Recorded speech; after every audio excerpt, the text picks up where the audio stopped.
Praise the lord. రెండవ రాజుల గ్రంథము 4వ అధ్యాయంలో దేశంలో కరువు ఎక్కువగా ఉన్నప్పుడు ఎలీషా ప్రవక్త తన శిష్యులందరినీ పిలిచి ఒక పెద్ద కుండ పెట్టించి కూర వండమని చెప్పాడు. కరువు ఉన్నా కూడా వారు విశ్వాసముతో దేవునితో నడిచారు. కూర వండుటకు శిష్యులు కూరాకుల కోసం వెళ్ళారు. అందులో వెర్రి ద్రాక్ష ఆకులు విషపూరితమైన దానిని తీసుకుని వచ్చారు. తెలియక వేశారు. వండిన కూర వడ్డించమన్నప్పుడు వారు రుచి చూశారు. కుండలో విషం ఉందని కేకలు పెట్టారు. తినకుండా ఆగిపోయారు.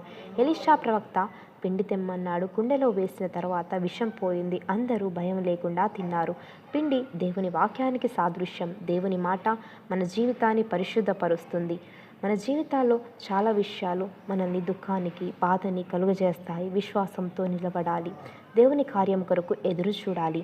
విరిగిపోయినా, నలిగిపోయినా మన జీవితాన్ని దేవుడు తిరిగి నూతనపరుస్తాడు, బాగు చేస్తాడు అన్న విశ్వాసంతో మన జీవితాన్ని దేవుని మీద కట్టుకొని దేవుని కొరకు సాక్షులుగా నిలబడదాము. దేవుని కార్యాల కొరకు ఎదురు చూద్దాము. ఆమేన్.